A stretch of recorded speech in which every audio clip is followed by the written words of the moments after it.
though Bun Bun did fantastically in the early game, that Fizz was just too difficult to deal with, and Claire just too comfortable on that champion towards the later stages. Yeah, and Aurelia being banned here, we're seeing a lot more Aurelia picks come up. Not to mention Chippies is a fantastic Aurelia player as well. Always wants to pick that one up if he can. Yeah, because as the long-range mages come in, Aurelia is just such a great counter. As soon as you have that Sheen able to dive onto the back of the minion wave and get the equilibrium strike off and just so many auto attacks for mages, it is so annoying to deal with. And the Gnar being banned away as the last ban. Obviously, Chippy's not wanting to first pick that one. That is very, very interesting coming through on a blue side especially. So we'll see whether they have a different plan in mind. And of course, Rek'Sai might be left up yet again as Team Immunity get to decide whether that's going to be there. And Janna might be the decision here, not wanting to let that one go through as well.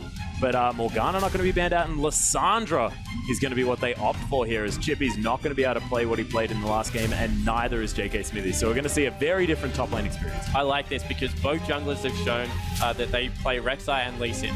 So why take Rek'Sai off the board? Because that just means the first pick Lee Sin's going to come through. Zahi had an okay game on Pantheon, had a couple of questionable ultimates. In the end, was able to really get it together and help engage for his team. But right now, if villains take up Rek'Sai, the response is just going to be Lee Sin, who is as mobile and has a great ultimate with some CC as well. So they go with maybe the Lee Sin pick.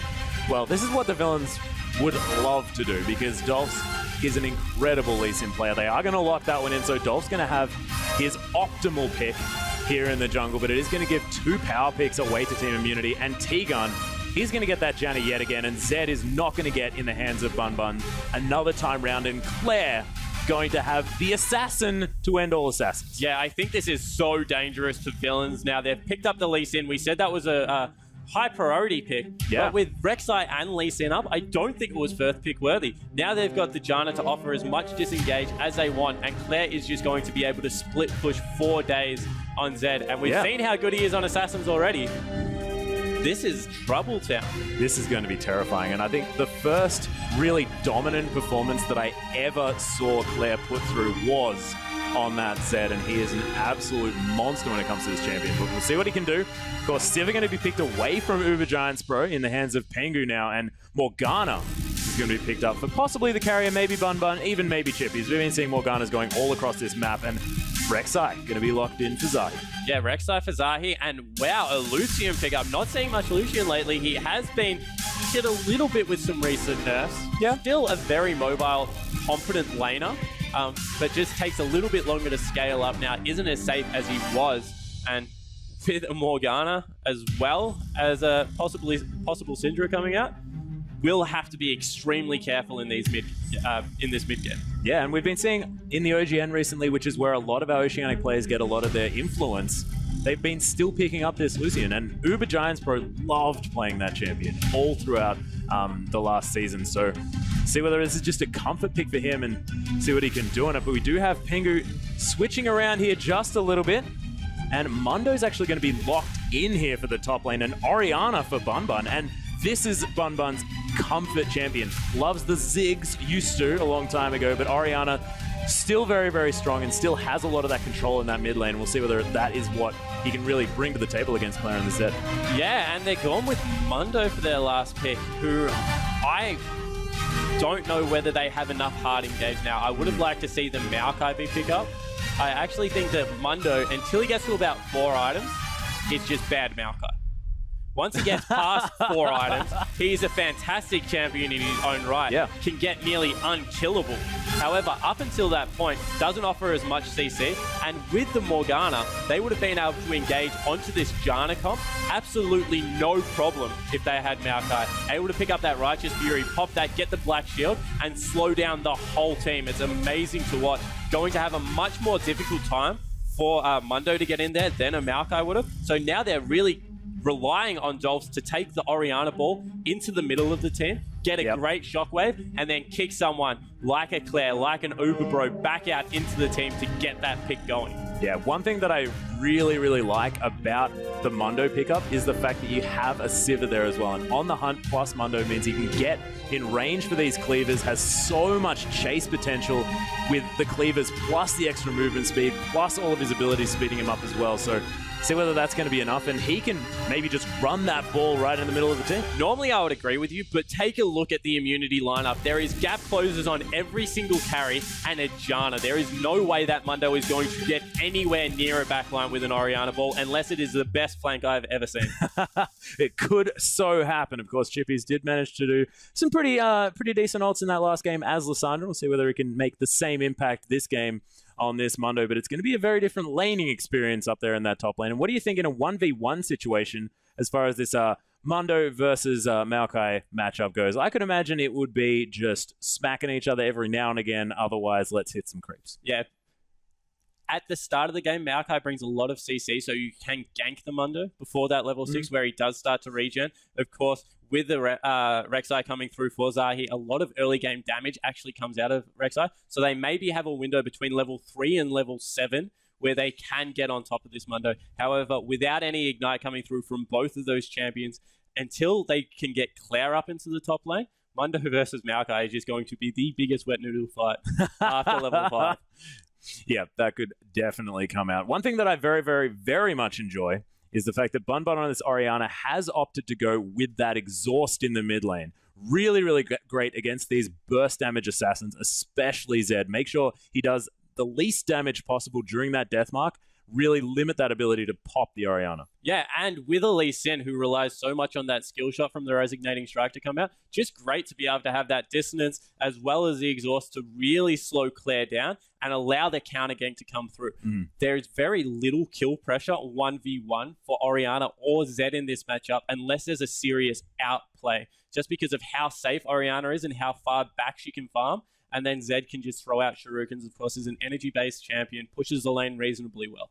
Yeah, that is really, really true. And do you think that this Orianna pickup could be a sign that Bun's feeling the pressure in this lane? Of course, had a fantastic early game last time, but you could imagine that he wouldn't be feeling as fantastic this game coming in because despite his efforts, just unable to really have the impact. Yeah, and he got ahead.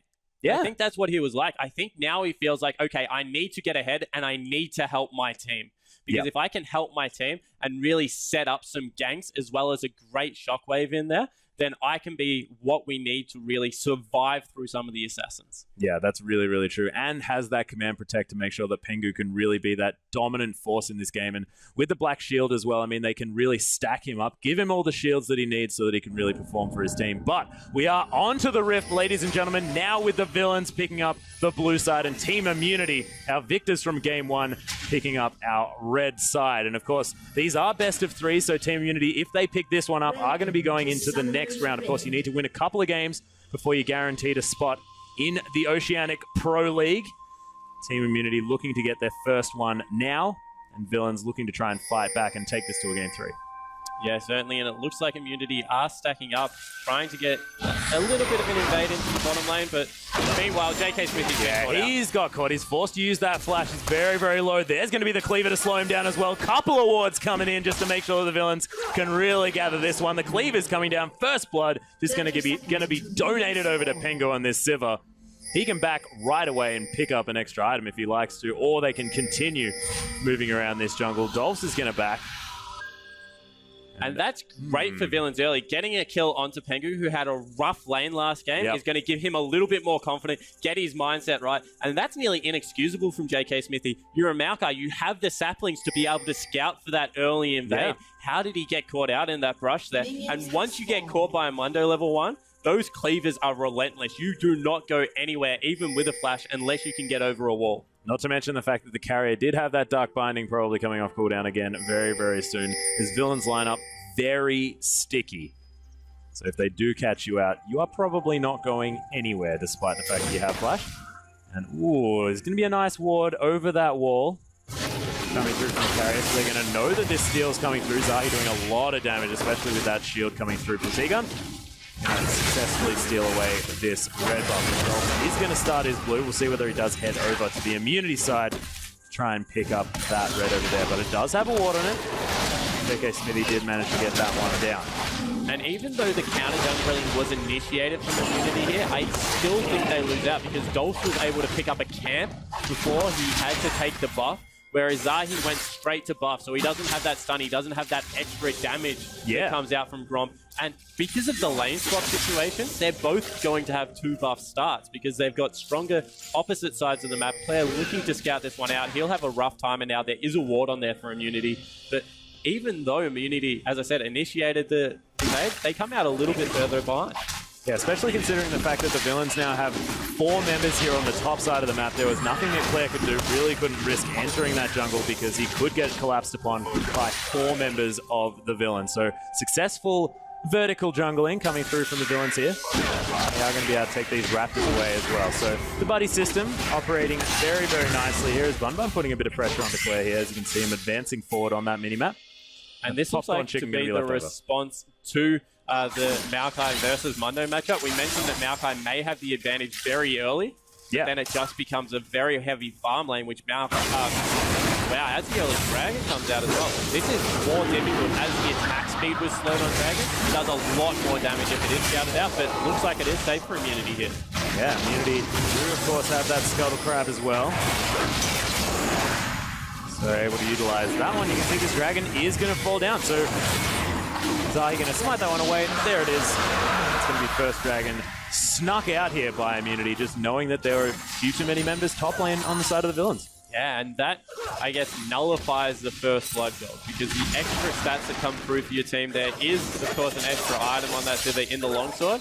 But the first Dragon equals roughly a longsword for yourself as the carrier comes through for a gank. Oh my goodness, so much damage. One more auto attack would have done it, but Claire now in a lot of trouble. He's going to get exhausted here by T-Gun, who's just come in to the rescue. That was a surprising amount of burst damage from Claire there as well. Now Dolph has caught out T-Gun as well. He's going to have to flash here to get away. No, misses the Q. Was going for Claire. That's a little bit greedy. Yeah, Sonic Wave. I mean, it's going to be a safeguard to that ward, and he's going to immediately flash off to T-Gun as well, but Zahi's now here. He's going to have a lot of damage as Rek'Sai early on. Claire's going to finish off that kill. Bunbun now in a very uncomfortable position. There's the Unburrow, immediately flashed after here as well by Zahi, and the Dissonance going to do work slowing him down, but not quite enough. Killing Smite's going to come in. Bunbun with no mana. And that Furious Bite onto from Zahi going to be the last little bit of damage. Bunbun needs to be so careful of Claire right now. If he's able to get a shadow anywhere near him, that would be instantly popped, I believe, just because of the mana issues. And not keeping enough for a command protect could mean that there is a bit of danger. And that was just over-aggression and a really silly Q coming out of Dolph there on Lee Sin. We complimented his Lee Sin play, but got extremely greedy, trying to pick up 2 kills when he had T-Gun for absolutely free. Yeah, he does get a little bit overexcited when he does get his Lee Sin pick. But see whether he can turn this one around as the game does go on. And Zahi having a little bit more success here on this Rek'Sai pick, now with an assist under his belt. See whether he can command control of this map, of course. The second try here for Rek'Sai. See how it does go through. Bunbun. Here's that command protect. Does have a lot of his mana back, but has to be very careful. Claire with the rep up now as well. There's actually the tunnel coming through. Gets knocked up by the Unburrow as well. Dissonance is going to be available, but Claire just pops around. He's going to pick up that kill. Dolph's not going to do anything here. Chilling Smite going to come down. He's so aggressive here, but just going to get obliterated. And that is going to be the passive from Claire, and just Zahi with so many abilities at his disposal. My gosh, that was ridiculous. And we spoke last game about how much damage Zed does early with that passive. Yep. If you get below 50% HP, able to absolutely chunk out Dolphs there. Once again, over-aggressiveness, looking to snowball for his team, but now Claire 2-0-1 up in CS. Already able to pick up that Bilgewater Cutlass is going to have to slow, and early Blade of the Ruined King coming out maybe around the 12 or 13 minute mark is going to be terrifying on the side of villains. Yeah, normally I don't like this Bilgewater Cutlass pickup as well, but I like it in this case against Orianna, who likes to harass you slowly down. So having that little bit of extra lifesteal is going to be very helpful in that lane, and let Claire just auto-attack these creeps and command dominance over this lane. Now, few CS in the lead. We'll see whether he can continue this pressure. Chippies now, the 1v1 situation, the really exciting mode here in the top lane. Both level 6, both probably not going to die. As T-Gun does come up as well, but he's not going to really offer too much in this situation. Yeah, I don't know even if T-Gun played that perfectly that anything was going to happen there. To that Mundo in the top lane. Is behind a little bit, but will be farming up so well in the top lane. Not going to be any problem for him to get himself into this game now. And JK Smithy looking to pick up potentially a roller on Maokai, although that Righteous Fury, as we mentioned, is also a terrific item. Yeah, very, very good. T-Gun coming through, throwing a Howling Gale through, and then heading back to the bottom lane as well. He's really been roaming around a lot, has T-Gun. This is something that he always loves to do. The T-Gun of old just doesn't really want to be in one lane ever. Sort of like that kid that can't sit down and settle, you know? Cool. Just the tip of the boomerang. Just going to hit T-Gun as he enters in the lane. Pengu saying welcome. But we're seeing the difference in the lane already. Uberbro on that Civil last game, able to shove the wave in continuously against the Vayne, build that big CS advantage. Uberbro, however, on this Lucian, having absolutely no problem keeping up in farm, actually ahead by a little bit and zoning Pengu off this wave. Yeah, and not to mention the fact that T-Gun's been roaming so much. That's actually going to be a relentless pursuit, very aggressively used. Oh. Black Shield, oh, what perfect use of the piercing light coming through from Uberbro as well. You can see how comfortable he is. There's Deathmark coming through onto Bun Bun. Command Protect going to keep him alive.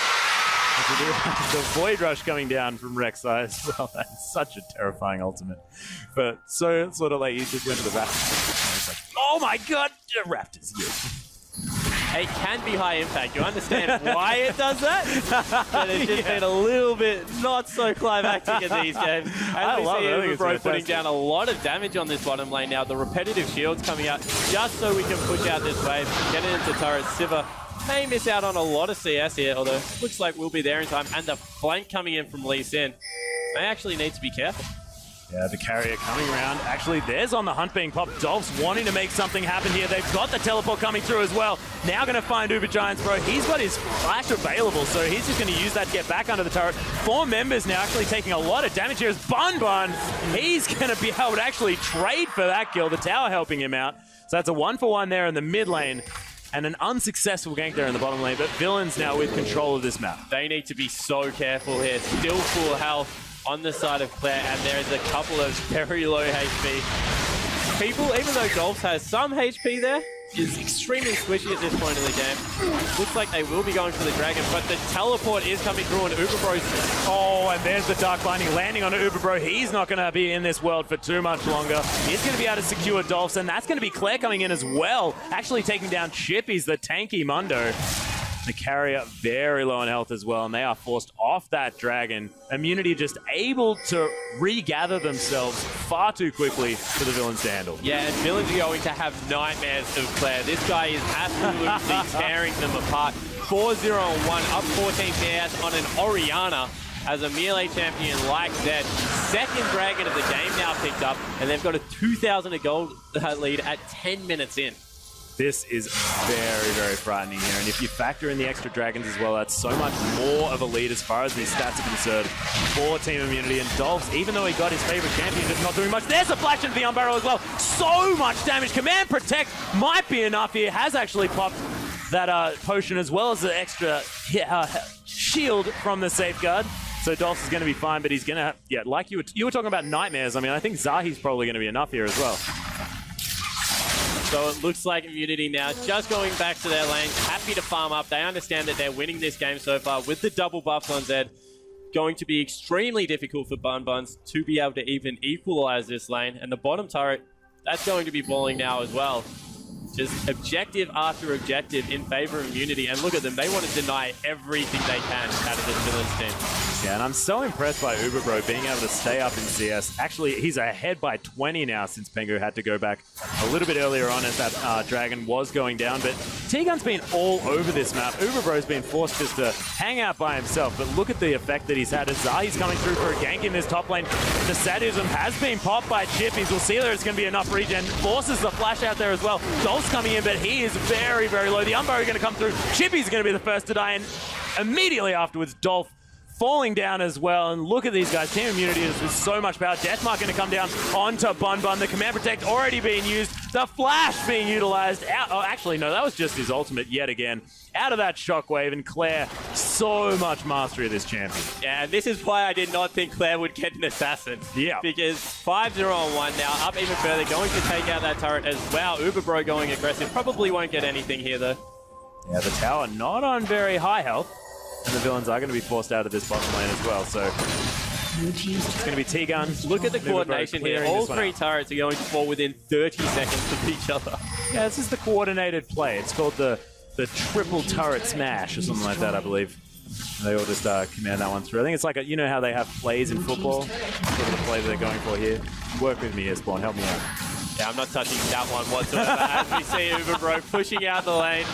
Going to be able to go back and shot, pick up that Infinity Edge. And with the passive coming through, Infinity Edge is such an important first item buy here. And now that they've taken those outer rings, we've seen a 2,000 gold lead at 10 minutes turn to a 6,000 gold advantage at only 13 minutes in the game. Zahi, he definitely didn't want that brush water.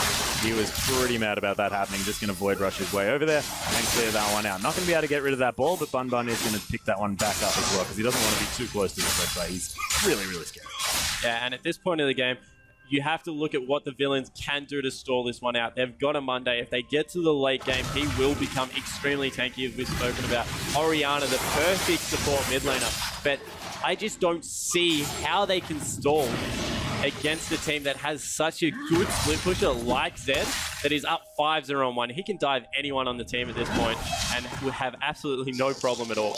Yeah, not to mention the fact that JK Smith is sort of a little bit unsung in this game, but being able to just farm this one out as this Maokai, clearing out his top lane turret as well, and Dolphs is going to try and get a gank coming in here. Though. Carrier coming through as well. JK Smithy getting slowed down by that cleaver. Look at the Vengeful Maelstrom though, doing so much work, keeping him alive. Dolph's forced to get the heck out. Dark Binding's going to land. Nice work of the passive, but Dolph's going to use that Resonating Strike, of course, weaving in that Q, and that's going to secure that kill and help him get back into this game. But they pick up a kill, and Claire's just trading it for a turret in the bottom lane.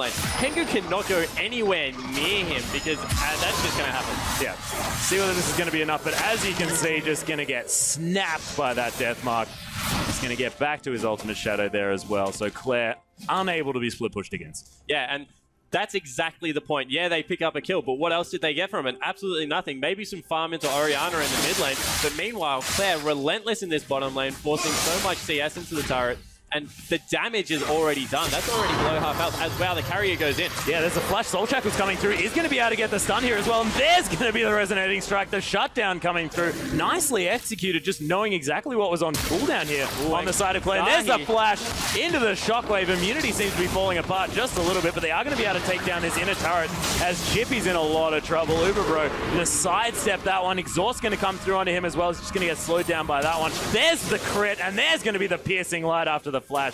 Uberbro picking up a nice kill for himself against the top laner in the top lane. Yeah, 2v1. Bun Bun is rotating around to maybe get another little flank here.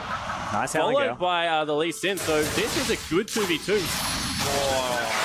Oh, look at that. Uberbro actually sidestepping the Dark Binding. Gonna get resonatingly struck out of this fight though. T-Gun in a little bit of trouble, completely out of that mana. JK Smithy's found his way back in, utilized that teleport here, uses that ultimate coming through as well. There's a Twisted Advance. That's going to easily take down Bun Bun. The carrier now might be in a bit of trouble, but they're going to turn around onto Dolphs, who just kicked Zahi the heck out of the way. Safeguards to the carrier. That's nice use of the mobility of this Lee Sin, and JK Smithy can't find himself on top of these champions again. So the villains did manage to get themselves back in the bottom lane. Another 1v1. Claire picks up Tengu for the second time in a row.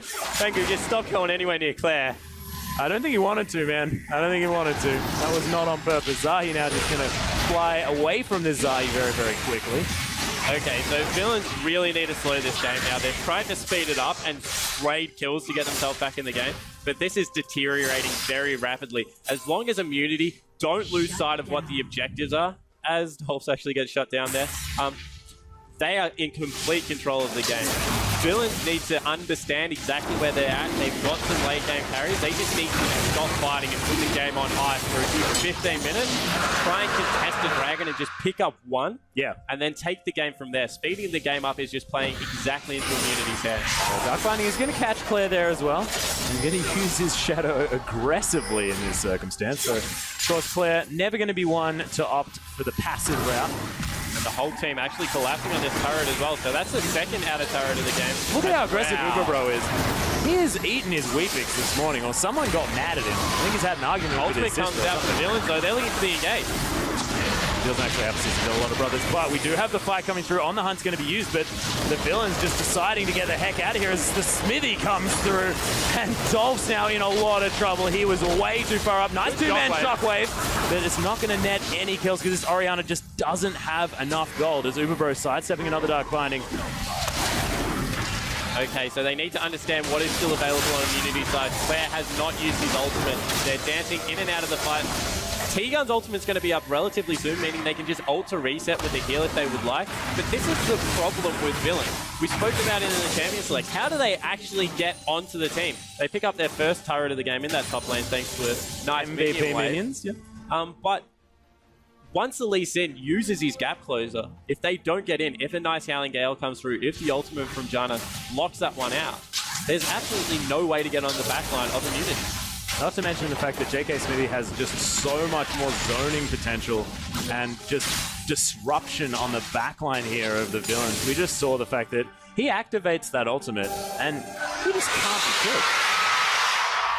And once again, Zahi joining his mid laner for a little bit of a split push. They have been scattered out here. Going to be able to clear out some wards around mid lane. That will be the next objective. Of course, JK Smithy doesn't have teleport, so they need to be careful of the 4v5. They are ahead. I don't know that they're that ahead, though. So it looks like they will just continue to stay in Claire bottom lane to pick up as much CS as he can. Yeah, it seems to be the 1-3-1 situation. It's Claire giving a little bit of respect here to the bottom lane players of the villains and not wanting to go up against two members. Dolph, you can see just defensive wards. Doesn't want to get caught going for his Grump. I mean, he was taking the Raptors before and he paid for it with his life, so going to make sure he's as careful as possible as T-Gun just so far forward, getting the wards down that he needs to. Yeah, and with those mobility boosts as well as the Janna passive, feeling confident that he can outrun nearly anyone on the map. As he's picking up a red buff for his trouble on the other side of the jungle. Meanwhile, Uberbro picking up their red buff, so complete control at this point on the side of Immunity. And it looks like villains are trying to now stall the game, but it might just be a little bit too late. Yeah, we can see Zahi as well, opting to go for another Brutalizer yet again. We're really liking that item on both Pantheon and this Rek'Sai now as well. I think we're going to be used to clear out that brush on the side of the villains. I think it's because both games JK Smithy has just got that tanky that they felt they could run Soul Tank up until about the 30-minute mark. Because if you build a second Brutalizer and you're not extremely fed, that's what you're committing to. As a really nice culling comes through, Bun eats all of it. It's going to be the command protect onto Dolph here as well. Nice shockwave onto two members, but he's going to pay for that one with his life. T-Gun for the Orianna, and Zahi's going to fall down, goes straight under that turret. Soul Shackle's going to come through. Uber getting caught up. Dark Binding comes down as well. Dolph's getting a little bit upset. Doesn't quite want to go too far in on this one. And Uber Giants, bro, man. Calculated before he uses that flash in order to get the heck out of there. 2-for-1 trade on the side of villains, and we've mentioned that Dolph is a great Lee Sin player. We saw it there, really nicely done. 4, 6, and 3, having a good game now for his team, but it does still mean that 2 turrets are going to fall, and one of them's an inner turret. That's really bad news. Yeah, irrespective of the kill trades, I mean, the map pressure is still just so far in the hands of Immunity, and Claire just swings his way around. 7-1 and 2 now on this Zed. And just swings on over to that mid lane and clears up that turret as well alongside Uber Giants, bro, who just seems to have no fear. He didn't bring very much fear to this particular series. Just a lot of bloodthirstiness, and I like it. And he's backing now. We'll be able to pick up that static shift for himself. So he's got that nice 2-item power spike going on that Lucian does like. 1:30 on Dragon. Baron is live. Probably not going to be the next objective, though. As we said, it's just so tanky at this point of the game, even when you do have a 7-1-2 there. And why not just walk down mid lane? There is an open inhibitor right now, and I don't think there's anything villains can do to contest it.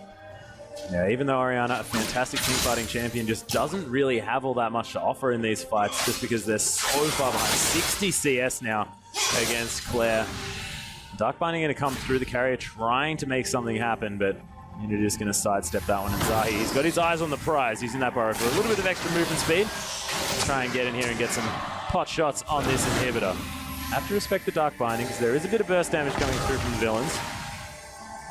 But Chippy's in the top lane. JK Smithy going to try and get up there as well to clear out this wave. And Immunity, see whether they can try and make this one happen. Dissonance with some nice damage actually coming down into these guys. Claire takes a chunk.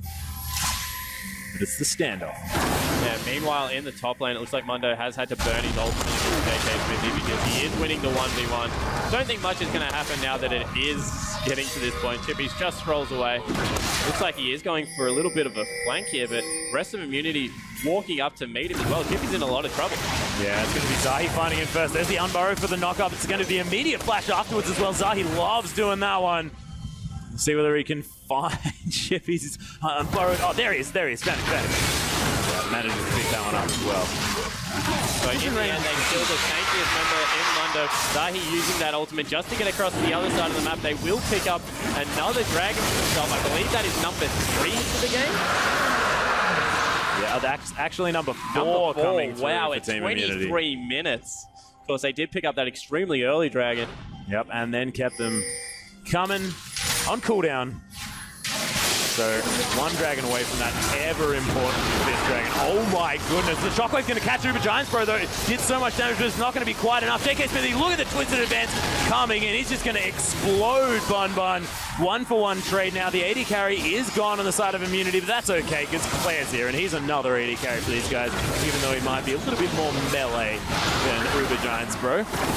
Now going to be able to clear out that inhibitor, so nicely played by Team Immunity, but a little bit overly aggressive, you might say, on the side of Uber. Yeah, it looks like T-Gun caught a little bit spectating there. He had his flash, his exhaust up as well, and it looked like Uber was just going to be able to solo out Bun Bun there, but a great shockwave, absolutely chunking the AD carry. Able to trade 1-for-1, but once again, the damage is in the structures that continue to fall on the side of villains. They're 1 turret to 7 in this game. Yep, so scary. 12,000 gold is the lead at 24 minutes for Team Immunity. So things are looking really, really good for these guys. And you can see, look at the vision control as well. I mean, if the villains cross the river on the top side of the map, they're going to be seen. There is no way that they are getting out of that part of their jungle. And really, really aggressive forward warding coming in.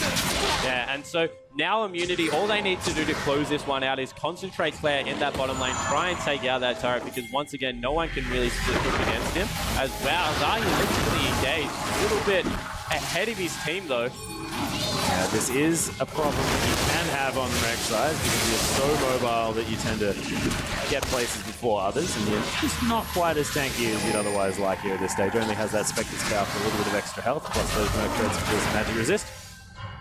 And it does look like the concentration now will be in that Baron area.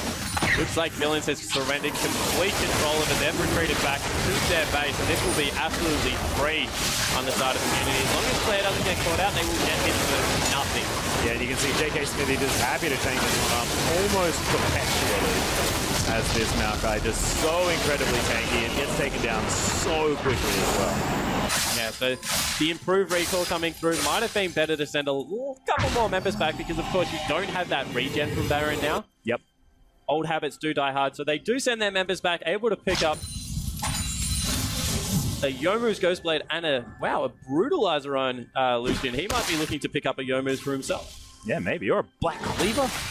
Not entirely sure. I could imagine that Youmuu's probably the better option here because he does like bursting people down. He said, "Oh, Bun Bun got better on me last time. It's not going to happen this time." Yeah, smart pick up here because the only armor is a Sunfire cape, which isn't extremely armor intensive, as well as some Ninja Tab. Otherwise, there's not really that much armor on their side. So the Brutalizer component will be able to help that out. As we see, cannon minions are so much fun with Baron now. They just attack so far back. Yeah, Uber Giants Pro. That back wave, gonna clear out the pink ward. Immunity just so far into the villain's base. Getting caught just a little bit, has finished that Banshee's Veil. And look at this inhibitor turret in the top lane. It's going down so fast. That one's going to get taken through. The inhibitor going to follow immediately afterwards. Darkbinding going to find JK Smith, but who cares? On the Hunt's being popped here by Pingo, actually, the spell shield as well. The inhibitor goes down, though, and the villain's just unable to make anything happen. They can't get past this front line. Look at that, there's the flash into the Monsoon as well to break up the villains. Is it going to be enough? Chimpy's actually was the one that got brought into the team. He's going to fall down, not as tanky as he'd like to be. Claire with so much burst damage. JK Smithy, 3-man shockwave, but it's just not going to be enough from Bun Buns, and they're just getting cleaned up here. Pengu, the only one alive, he's on the fountain. The last Nexus turret is going to fall down. Pengu just going on a bit of a ride there as the Nexus gets taken down. Team Immunity with 2 dominant performances here against the Villains. Yeah, the second game particularly was one-sided, and Immunity just looking fantastic. Looking extremely crisp on a new patch. So, well played, particularly by their mid laner, Claire. He is so good. It's ridiculous. Of course, Fizz, and then as we saw that Zed, there was nothing that anyone could do. I could imagine that there's almost 3 bans that you definitely want to come through against Immunity now. You can't see that Nah, you can't see the Fizz, and you can't see that Zed. And his LeBlanc is what we got permanently banned against this guy, so it's going to be very scary. I think he needs someone who can really take control of the lane against him. Yeah, but Villains did have moments of brilliance. Individually, very, very strong players coming through, particularly from Lee Sin. So they were able to turn some fights around. Just need to work on that communication a little bit further as a team. Yeah, they really, really do. And of course, Dolph's having a really tough early game on his favorite champion there, so unable to really showcase what he can do as we do jump into a replay here. So this was one of the plays that actually looks like Villains set up extremely well. They get a flank in here from Bun Bun, but the ultimate just resets the fight so quickly. The rest of the team now, even though they're able to pick up a kill, just start flying in. And actually, maybe this is... Yeah, no, this is definitely the one that like turns so quickly. JK Smithy goes in. He's just an absolute beast at this point in the game. Pops his ultimate for the kill. And unfortunately, as we said, once Villains gets in, the only person that can really get in there is Dolph. After that, the rest of the team has to trickle forward. No gap closers on that team, and they just didn't have the answers they needed. Yeah, and some fancy footwork from Dolphs did manage to save his life, but trading 1-for-1 in a situation that the Villains had orchestrated so beautifully, and Uber Giants Pro maybe going a little bit overly aggressive, which was exactly what he was doing this entire series. So a brilliant replay just to illustrate what was happening in the minds of our Immunity players. And Uber was a player that often played a little bit conservatively, a little bit passively, but not anymore. Not anymore. He has definitely seen red somewhere. Yeah, he certainly has, and I think it's just moving away from the Corki pickup. Of course, he liked to play a controlling fashion with Corki, shooting missiles from long range and setting up team fights for his team. Now that he's not playing Corki, looks like he wants to get in there, be able to mix it up, and pick up some kills for himself. Yeah, and it's really, really great. Of course, seeing this Lucian pickup as well that we've seen falling out of favor and then still doing so much work on this guy. Of course, that double tap doing a lot of work for that guy. But we do have the next matchup. Of course, there are 2 best of 3s coming to you guys today. So we're going to have the next matchup coming up, which is going to be between Fornot and Endzone after this break.